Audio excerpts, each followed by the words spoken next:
Today we're visiting with Andree Eriksson. Andree is a certified reality therapy counselor working with young people in the Stockholm, Sweden school system. Andree first came to my attention after he published one of the best summaries of choice theory that I've ever seen. I saw it on YouTube. Andree offers personalized advice via YouTube to those who contact him with a personal problem. I asked him how he charged for this service. To my pleasant surprise, he told me he charges nothing, and his compensation is the satisfaction of helping others. I was impressed. So Andree, tell me, how would you define mental health and happiness? First and foremost, thank you so much for having me. It's a lot of fun to be here. And yeah, when it comes to this question, I like to answer it in the same way that Brian Tracy does in his book, The Psychology of Achievement. It's my favorite audiobook and I've listened to it several times. And he says that we can be mentally healthy and have happiness if we meet a few criteria. And these are that first and foremost we need to have peace of mind. That we're not always worried about something, not always thinking about something that is bugging us, not anxious about something. We go to bed at night feeling fine and we wake up in the morning feeling fine. That's very important. The second criteria is to have good health. Because I don't believe that being physically healthy is mutually exclusive from being mentally healthy. They are connected. So if your physical health goes up, then your mental health will probably also go up, or at least benefit from it. The third criteria is having loving relationships. And that is very important because that is one of our basic needs, as choice theory teaches us as well.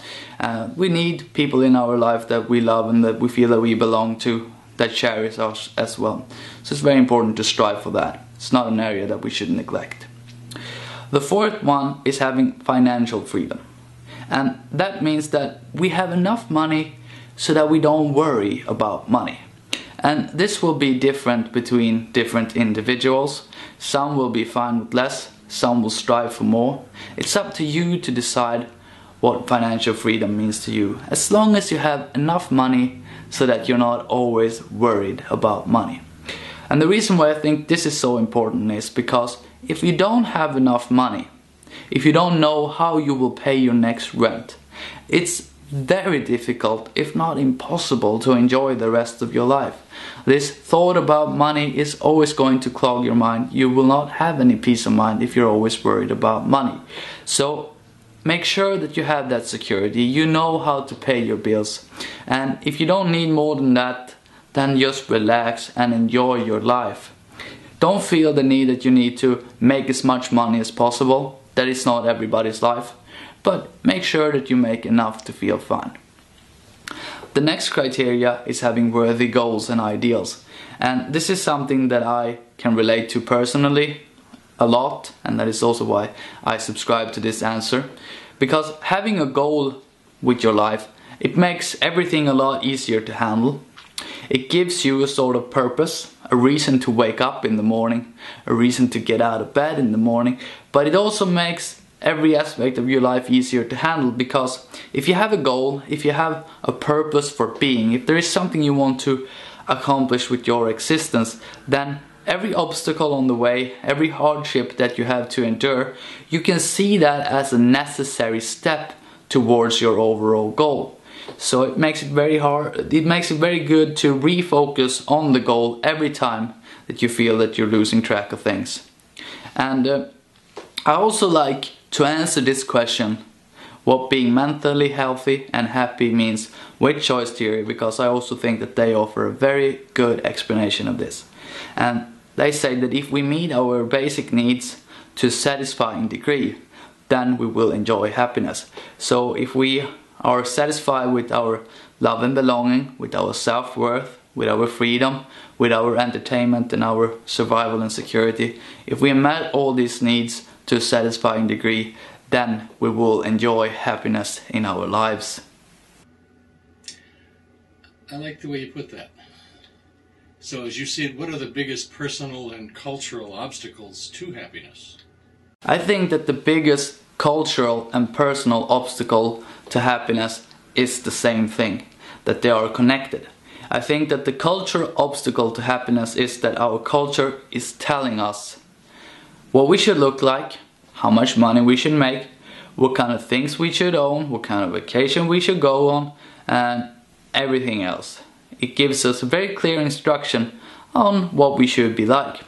And then the personal problem to happiness, the personal obstacles, is that we make happiness outcome dependent.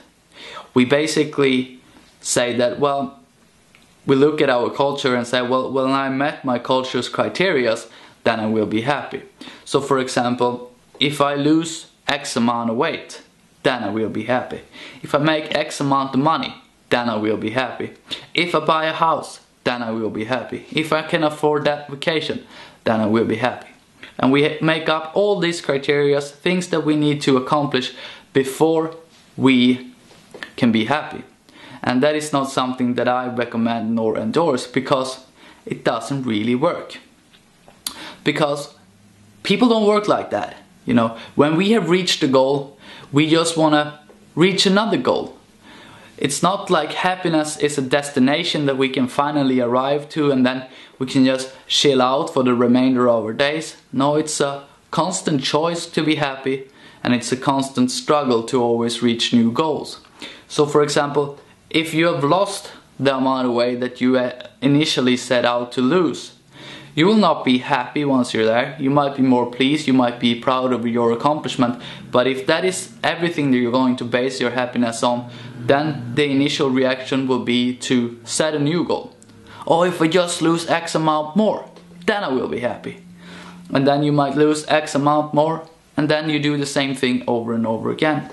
The same thing with making money. If you say, oh well, if I get that raise, then I will be happy. Well, if you get that raise, then you will always see someone else that's making more money than you, and when I make as much money as him, then I will be happy. And this just goes up and up and up.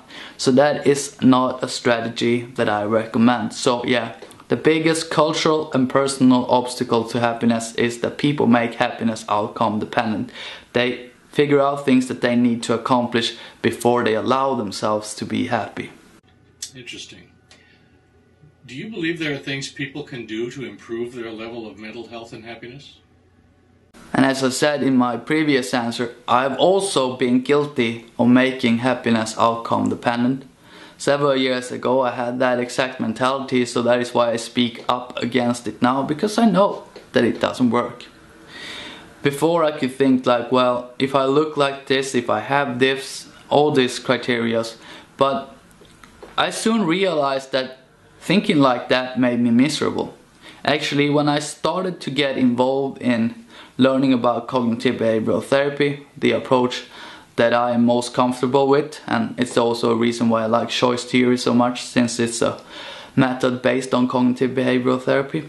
When I started learning about that and started learning about the power of our thoughts, how they are the deciding factor for how our lives is actually gonna become, then I saw that me thinking like that, having all these criteria, all these things that I need to accomplish before I allow myself to be happy, then I was just miserable.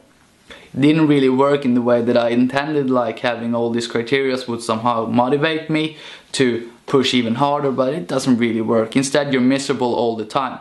So I started to look at my thoughts and opinions and my self-talk, and I started to really address it where I felt that it wasn't really helpful. And that is something that I talk to people a lot now, how to be more happy, more healthy. Is that we need to understand the power of our thoughts. They are the deciding factor in our lives, because we perceive, we get all this information from our senses, and then it's our thoughts that make sense of it. Our thoughts is basically what we understand. So that is why it's so important to keep that in line, to not start to understand problems where there don't have to be any problems. Andree, would you tell us about your work as it relates to helping people make some progress with their mental health? My work, it relates to mental health and happiness, because I meet people in situations where they might not be all that happy. They have situations that they struggle with. They have things that they want to accomplish with their lives, with themselves. And I see that my role is to help them get there by making them self-evaluate the choices that they're making right now. So for example, I might receive a client that expresses a lot of negative opinions about him or herself. They feel that I'm worthless, I'm no good, I won't amount to anything. And then this will of course take a lot longer in counseling, but I will work to the point where we will start to address these opinions and see what actual use we have for them in our real lives. So by thinking that you are worthless, what is that doing for you? Is it motivating you to try harder?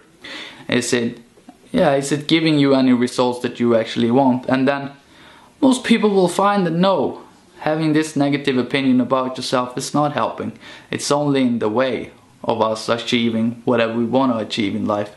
So then we will go into a phase where we start to readdress the situation. Is there something else we could be thinking about ourselves?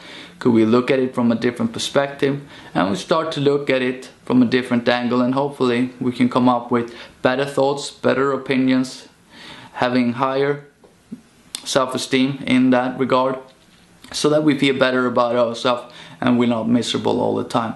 So yeah, as a counselor, I see that it's my role to help people who couldn't get there on their own, to get the necessary tools to actually get this process going. And I also feel that I teach people a lot about cognitive behavioral therapy and choice theory and the elements that are a part of that, because I feel that it's very necessary for people to know that. One of the tools that I use a lot is to teach people about the cognitive triangle, that our thoughts, feelings and behaviors are interconnected, that they influence each other, that we think the way we think because of the way we act and feel. We act the way we act because of the way we think and feel, and we feel the way we feel because of how we think and act. So if we want anything of this to be different, then we need to change something. If our thoughts change, then our actions and our feelings will change. If our actions change, then our feelings and our thoughts will change. And if our feelings change, then our thoughts and actions will change. So they're all interconnected, and that is something that I bring up, and that is something that we discuss. And what does this mean to you when you have this information right now? And hopefully by having that information, they can start to see, well, when I think like that, I act passively and I feel bad. So in order to get out of that, I need to readdress, I need to look at it from a different perspective and then take charge of my life once again, and hopefully it will amount to something better in the future. You have studied choice theory. Tell me what attracted you to Dr. Glasser's work in the first place. Well, my journey to become reality therapy certified started when I got my first counseling job after university, the job that I have now. Basically, I got employed as a counselor, and I went into something that I call the apprentice phase, where I basically looked for information on how to do my job as good as possible, because that's an ambition that I had. I wanted to be as good as possible at what I do. And what happened was that, you see, in Sweden, when you go to the social worker program, you get qualified to apply for a lot of jobs. There is a lot of jobs that you can apply for. It's like 12 different professions that you could apply for. But that also means that the education is very broad, and you're not specifically trained to do any one of these jobs really. So you have to learn your job while on the job. So when I got employed, I was super humble, and I reached out to other counselors in my company, trying to let them help me. Basically, I sought all the information that they could give me. What should I spend my days doing? How do I establish a good counseling relationship? What do I do when a client come in with this kind of problem? And these were all the questions that I was asking my fellow counselors. And then in the midst of this, I made a very good friend, and a man that became my counseling mentor, so to speak.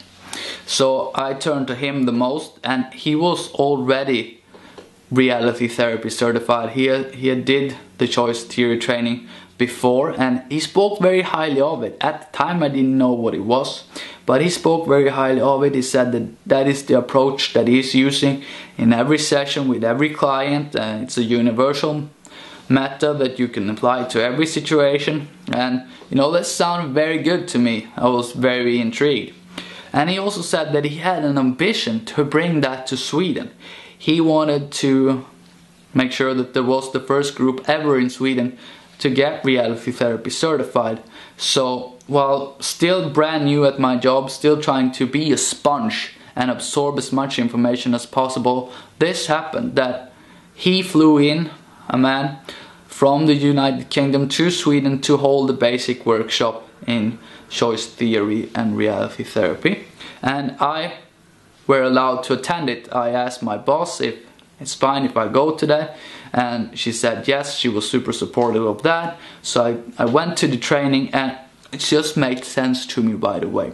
I understood choice theory right away, and I really liked it. I endorsed every part of it, and I started to teach it to other people right away after learning about it, and I was able to teach people choice theory, and I have a lot of success using it with clients, telling them, like teaching them choice theory. We go through the entire system of why we behave the way we behave, how we perceive things through our knowledge filters, information that ends up in the quality world, the scale, the behavior car, every part of it.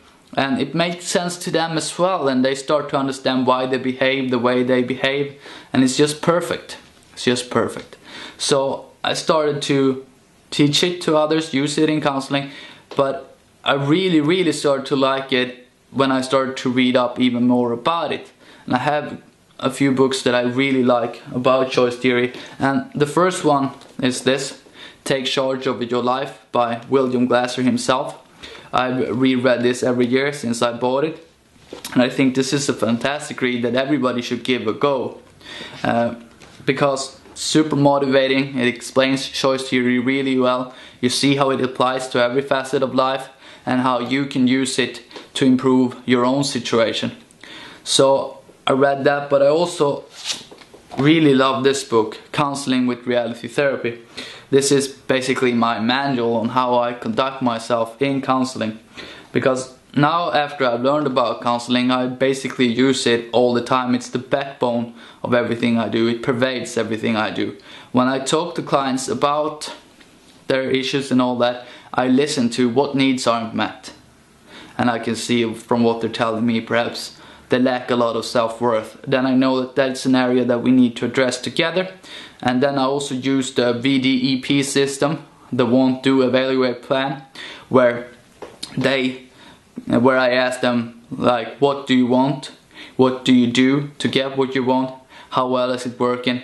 Is there something else you could be doing? Like, I use that system that they introduce in this book when I ask my questions. That's not all the questions that I ask, but I feel that it's a good thing to have in the back of your mind so that the counseling stays productive.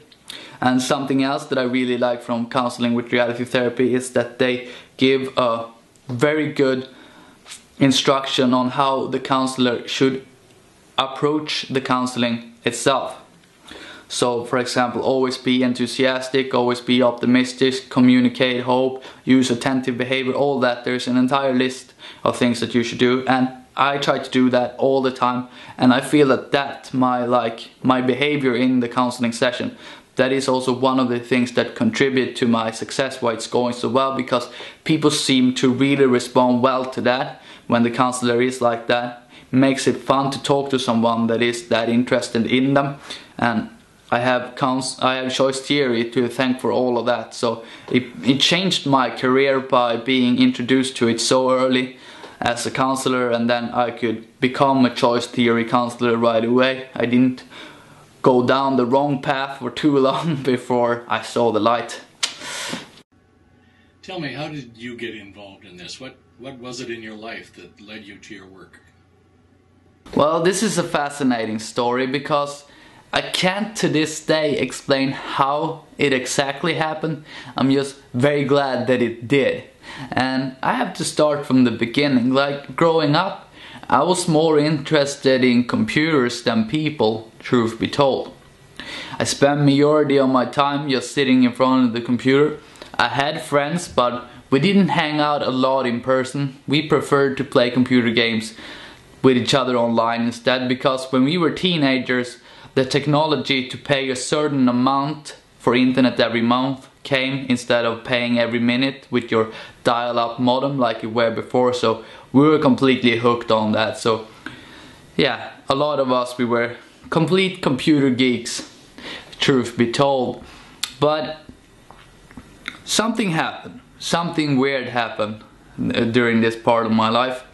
Basically, a lot of people, like troubled teens, people with issues, they started gravitating towards me, even though I didn't seek out their company. There was nothing about me that advertised that I was a good guy to talk to. As I said, I was a shy, introverted computer geek, and they still came and they wanted to talk about life with me. They asked me for advice, and I didn't really know why this was happening, but it did happen. So I felt that I was basically pushed into the deep end of the pool right then and there, and I had to learn how to swim. So I did my best with the limited knowledge I have about life and human behavior at the time. I tried to help them, try to use my common sense, say things that I thought were good in the situation that they were dealing with, and a lot of them were really appreciative about this. They thanked me for it. They said that it helped them a lot, and that, you know, that they were pleased that they had me to talk to. And this happened with several people, and I found that it was weird in a sense, but I also found that how good I felt when it happened. You know, it was some sort of natural high to me, just being able to help. It's the best feeling that I've had and still have. So now I am completely hooked on this feeling, and I try to get it as much as possible. I designed my entire life to feel that feeling over and over and over again, basically. But the change didn't occur right away. It didn't dawn on me that that is what I was destined to do at the time. So I thought nothing of it, and I continued with the plan that I had already set out for myself. Basically, I went to a computer school, because in Sweden we have 3 levels of school. You have first the ground school, it's 9 years long. Then after that is done, you can apply for something called the gymnasium, where you can choose a program that can be tailored for whatever job you want to have as an adult. And I chose an IT program at an IT school because I heard on the radio that there was going to open a brand new IT gymnasium in the city south of mine. It was an hour away by bus. So I thought, well, that is perfect. You know, I'm super interested in computers. Of course I will work with computers. So I applied to that, I got in, and I started going to school in that city. And this is where the freaky part happened, because when I was there in this brand new school, in this brand new city, the same thing happened again. Can't explain why, just happened again. A lot of people, they sought me out. I think it must be a vibe that I put out, I don't know, I can't explain. But they came to me, they asked me for advice about everything from relationship advice to how to study better, how to be happier. You know, they don't ask this question right away, they try to form a relationship with me, but inevitably these topics came out with people that I don't necessarily would have tried to befriend myself, because we were so different. But I was glad that they did, because I tried to help them as well, and the same thing happened. They were super appreciative of it and thanked me for it, and you know, it just felt really, really good. But the change hadn't really occurred then either. It took a while, actually it took quite a while. But one day, a few years into that IT program, I was fixing a computer, and when it was done, I felt nothing. No joy, no sense of accomplishment, nothing. I was just blank. Like, it didn't feel good about what I just had achieved. And I felt like, this is pointless, this is unnecessary. I could pick this computer up and throw it out the window and the world would stay literally the same. It wouldn't matter in the grand scheme of things. I just felt so hollow doing that. And that is when I started to think like, well, helping people, that is something that feels really good to me. Maybe I should devote my time and energy to that instead.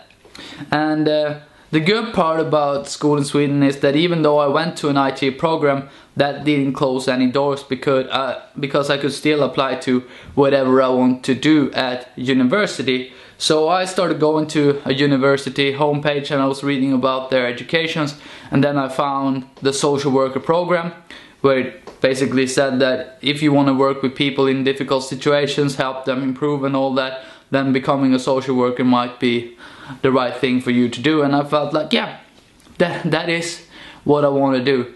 That is exactly what I want to do. So I applied for that, finished the computer school, I applied for it, got in, and when I was at university and I started having courses about and classes about helping people and all that, why we feel like we feel and all that, I just felt like, yeah, this is right. It's a bit off from what I initially planned, but I'm glad I ended up here. Situations happened along the way that forced me down this path, and I'm really happy that it did, because it is so rewarding.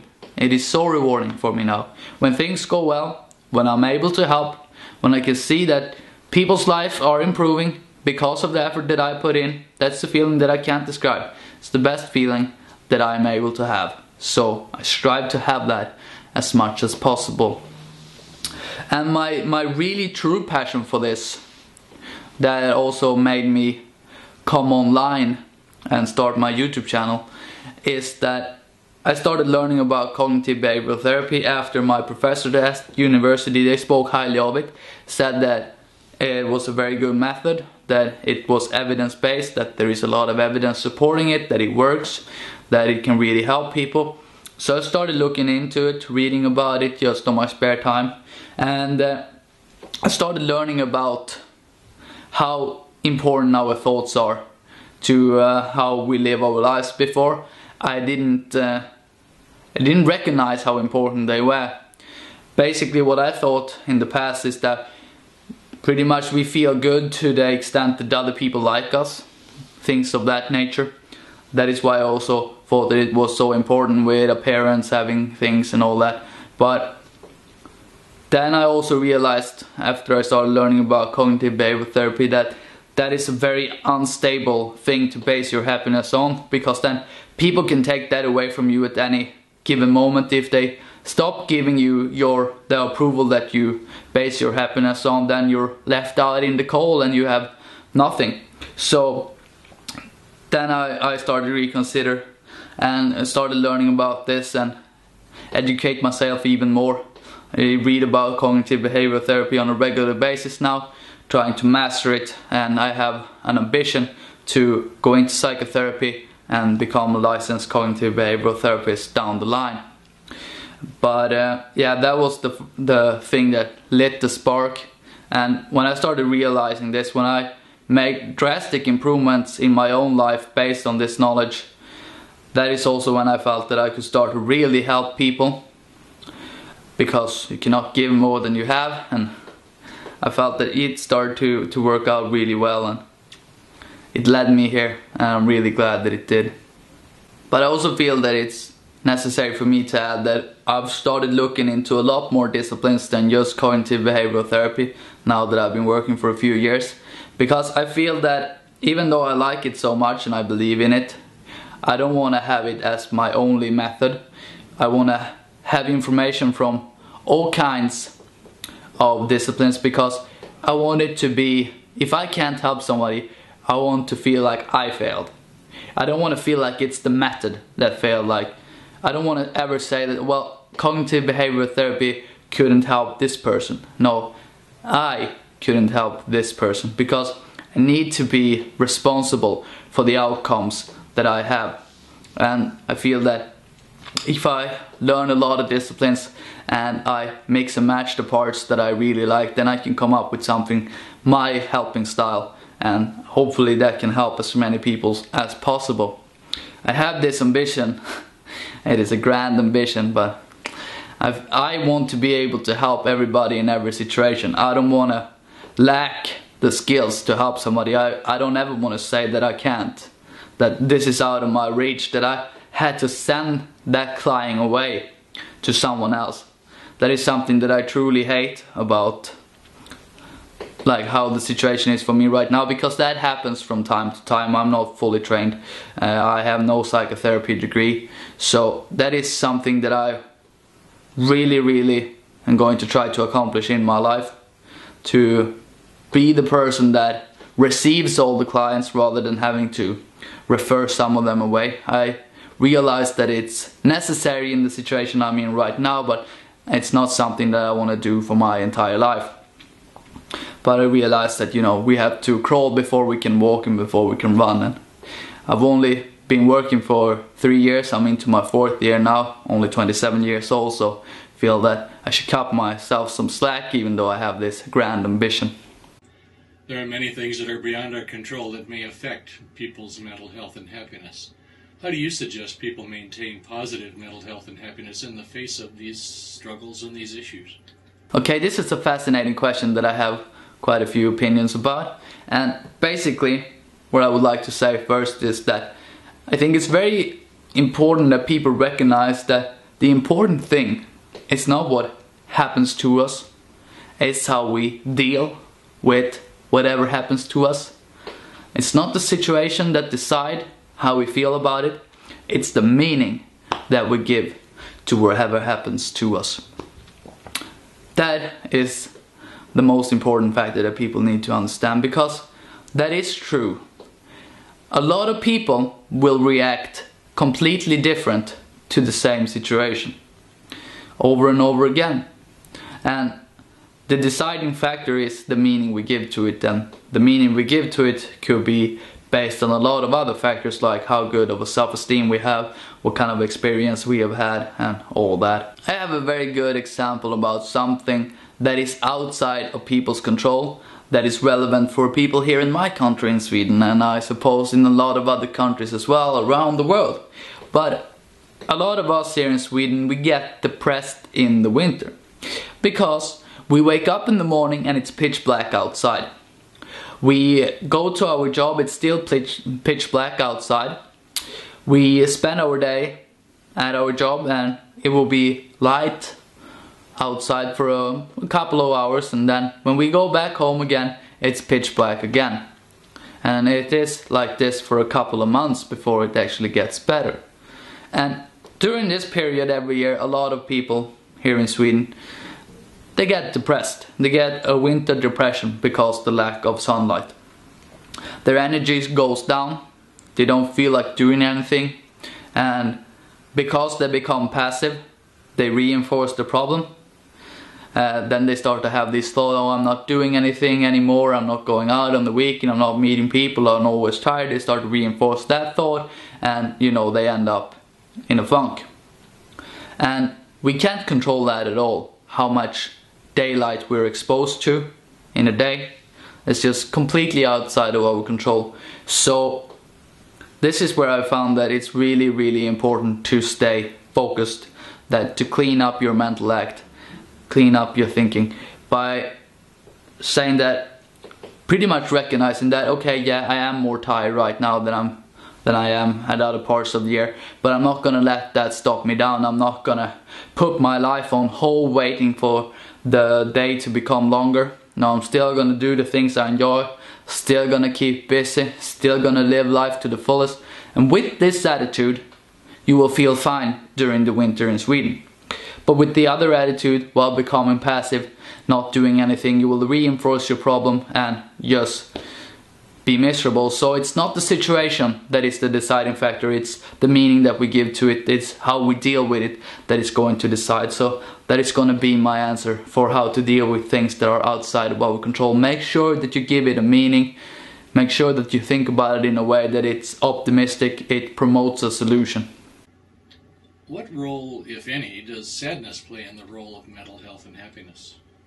Yeah, when it comes to sadness, I think that is in line with what I've already talked about. Sadness can also be the meaning that we give to it. Sadness could be in and of its own a very beautiful thing, a very good thing. So it isn't something that we must avoid. In some situations I think that sadness is the absolute best available behavior that people can have. For example, if someone passes away, then sadness is the best way you can react to that. And it's also very good because then the sadness is an indication that you had something in your life that you really liked. So then in a sense the sadness could be a beautiful thing rather than just a complete problem. So yeah, sadness is very, very, very important, I feel. And if you can't feel sad, then I would say that that is a bigger issue that you need to address. If you never feel anything, then yeah, you need to address that. But in the same way, yeah, if your sadness never goes away on its own, if you feel like you're sad every day for a year, then yeah, I think that is something that you need to look into, because that could potentially be a problem that will never solve itself. Does being mentally healthy mean you'll never experience another bout of sadness in your life? On the contrary, I think that it's very important to be sad at some time or another. And I also feel that it's very important that we try to learn how to increase our mental resilience. This is something that I found out that is really, really important if you want to feel good majority of the time. And we need to practice this, because I feel that mental health is not the ability to keep bad emotions away. It is also how to deal with them when they're finally here, being able to bounce back from feeling down. I feel that that is very important. So what you can do is that I call it anchor emotions, that you need to recognize when you're feeling good. Like make a mental note every time you feel good, or a lot of times when you feel good. Just see how you feel. Think about how you feel. Where do you feel good? And then make a very clear picture of that sensation you're having. Because if you keep recognizing every time you feel good, then when you don't feel good, you can sort of steer your way back into that state by bringing up the memories of when you were feeling good, to get back into the swing of things, not letting it weigh you down. So in that sense, I think that being mentally healthy is not being able to avoid sadness. It's being able to deal with sadness in a very productive way, so that it doesn't slow us down for any period of time. Tips and strategies would you offer to our listeners to cultivate habits to maintain positive mental health? Okay, now I'm gonna tell you about something that I'm probably not the one that came up with it initially, but I haven't learned it from anybody else. It's a expression that I've coined, that I think that I teach to people, that I really stand behind, and that is that we need to strive to have productive thinking. And I differentiate that from positive thinking, because I feel that positive thinking, even if it's fantastic, it can also be associated with something negative for a lot of people, that they think that positive thinking is some sort of a gimmick. It's not really the end-all solution to all life's problems. And in a sense I can agree, because I think that there are situations in life where you can't put a positive spin on it, and any attempts to do so might only make you feel worse. But yeah, positive thinking of course is very powerful, but there are situations where it isn't really relevant, and that is why I've coined this expression of productive thinking, that I recommend that people have all the time if they can. And what I say with productive thinking, how it's different from positive thinking, is that it doesn't necessarily have to be positive. You can still acknowledge that the situation you're in sucks, but a productive thought needs to be optimistic about the future. It needs to communicate hope that things will be better eventually. We can recognize that it's bad right now, but that in time it will be better. So let me give you a few examples so you will understand what I'm trying to say here.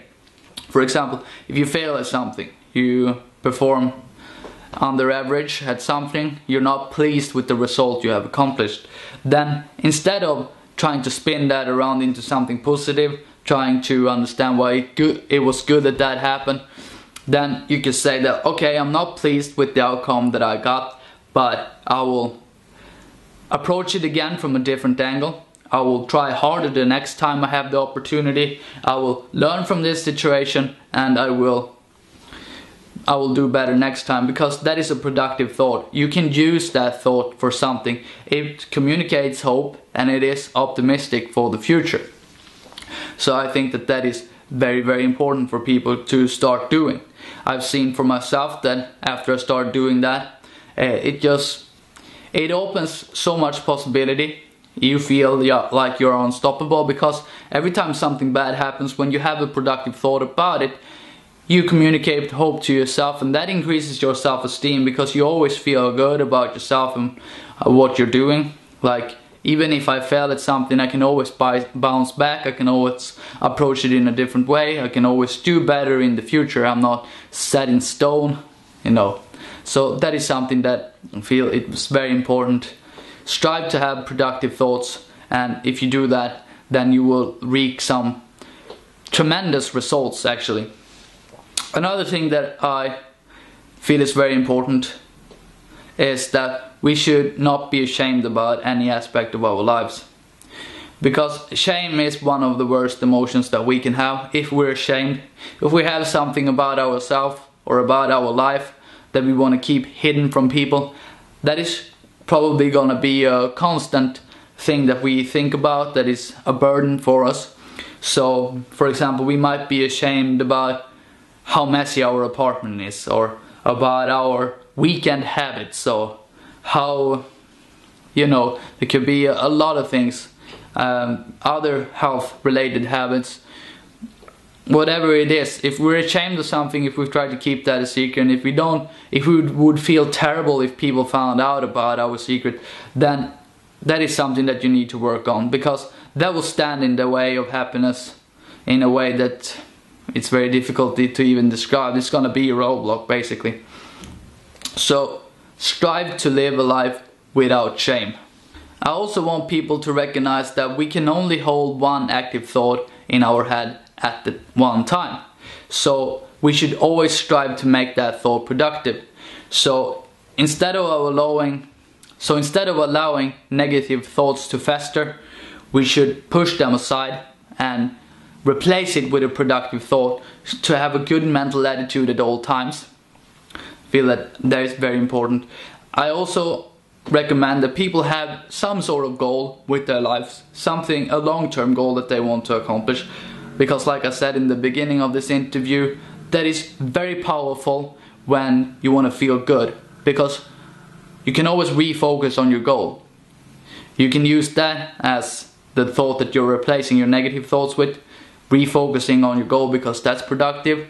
It communicates hope for the future. So yeah, that's my advice on that. Andree, tell our listeners how to get your book and how to connect with you and those kinds of things. Okay, yeah. I started the YouTube channel in the beginning of January 2013 because I've been working as a counselor for a year and a half then, and I wanted to become better at it.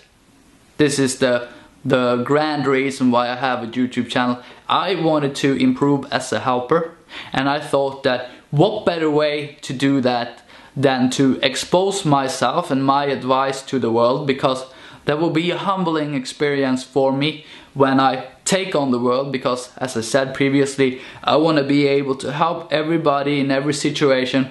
I don't want to feel like I'm inadequate and that I have to send people away, and I want to be able to help people. So I thought that what better way to do that than getting real hands-on experience, addressing real people's problems and trying to help them. Now the medium that I use is YouTube, because that is a way to get out to people. It's one-sided counseling, I suppose.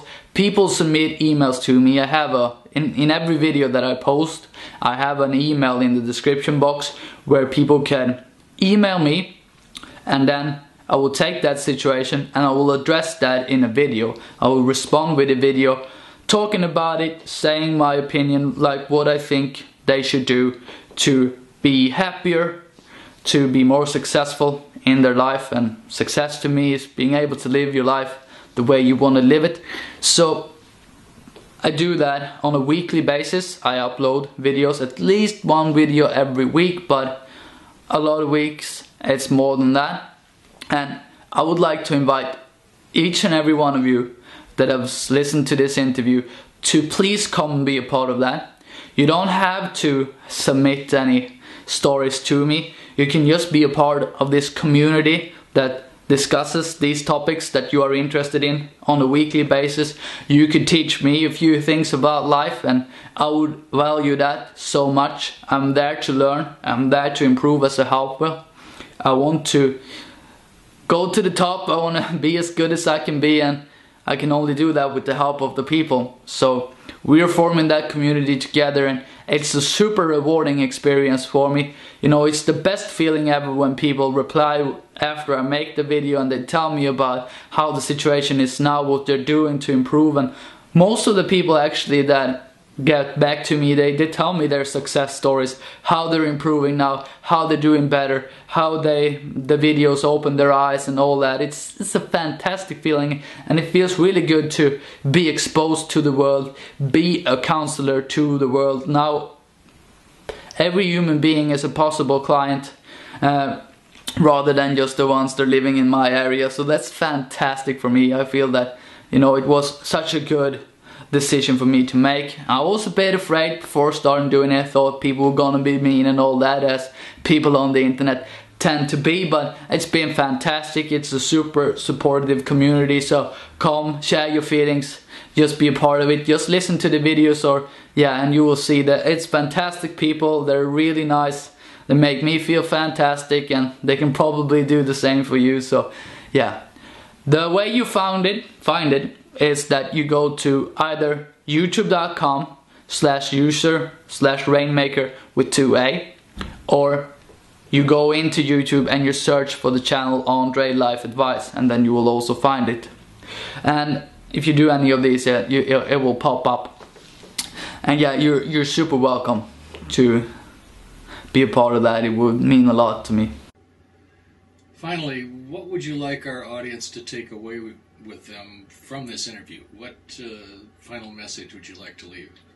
What I said recently is one of the more important things, that if you want to keep communicating with me, if you want individual help with something, if you just want to discuss a situation with me, you're welcome to my channel, where I guarantee you interaction, because I reply to every comment and I reply to every email.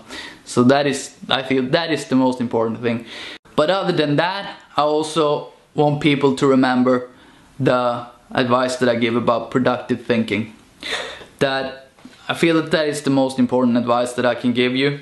That you don't have to find a positive spin to everything that happens, but you need to find a productive way of thinking about it. You need to be able to use your thoughts for something, because if you have self-criticism, if you say something mean to yourself on the inside, like you're worthless, you're a failure, you will never amount to something, these thoughts aren't productive. You can't use them for anything. You can't build motivation off of them. They will just stand in your way. They are going to be a roadblock for your happiness. So instead of having these thoughts that you can't use for anything, have productive thoughts. You can recognize that the situation might suck right now, but you will find a way to improve it in the future. Another thing that I want everybody to recognize is that I have an analogy that I like to make, that I said that the days of our lives are pretty much like money in the bank. And if we spend them in unhappiness, that is the equivalent of spending money on things we don't like. And nobody would do that. If you were all given $1 million that you can use to whatever you want to, then you wouldn't go out and buy dirt. You wouldn't go and do that. But spending days in unhappiness, it's the exact same thing as going out and spending your money on dirt. Because you're using this resource, like the days of your life when there's money in the bank, that is a set amount of days that you have. They can never increase. And when you spend it on things you don't like, you can never get that money back. It's just gone. So you should strive to live a happy life. Why? Because why not? You have only one life to live. You have a certain amount of days to live, so you might as well enjoy it. There will be no take two, there will be no second chance at doing all of this. The show is live, the camera is rolling, there will be no retakes. So please, for your own sake, just make sure that you live a happy life. Because this is the chance to do it. It doesn't matter who you are, what you look like, what kind of money you make, what car you drive, what clothes you buy. These are all, if these things are important to you, it's because you think they are important, but they don't have to be important. You can move away from those opinions. Your opinions are not set in stone, they are not hardwired into your brain. They're there because you let people tell you that they should be there, but they don't have to be. And I think that that is the most important part. Every self-help book will tell you that. Every motivational speaker will tell you that. There are entire professions developed to making you see that it doesn't have to be that way. You don't have to be miserable. You don't have to have a bad life, even though you don't think that you live up to some imaginary criteria that you should be working towards. Let all of that go. Give yourself a chance to live a happy life. That is what I want you to take away from this interview. Each country represented here probably has a different organizational structure for managing healthcare. Would you describe the ways that mental health care is provided in Sweden? Well, it works like this in Sweden, that basically it's free for people up to the age of 23. You will have your school counselors, you will have your counselors at the youth clinic, you will have the child psychiatric services. It's free for everybody up till the age of 23. Then after you're 23, you are no longer a youth in the eyes of Sweden, then you're an adult and you need to pay for it yourself. But we have a system here that when you have paid our equivalent of $180, then you will be given a free card. And then all medical services for a year will be free. You can go to the doctor as much as you want. You can get as much medicine as you want on prescription. You can go to a psychologist as much as you want. Then the limits are no more. So yeah, that's how it works in Sweden. Free until 23, and then after 23 it can cost the maximum $180. So thank you so much for having me. It was very fun being a part of this, being able to talk about this topic with all of you. And remember, welcome to my YouTube channel, youtube.com/user/rainmaker, or search for life advice, Andree Life Advice. Thank you so much for watching me. It means a lot to me. I'm honored that you took the time to watch this. Thank you, and I hope that I can speak to some of you soon.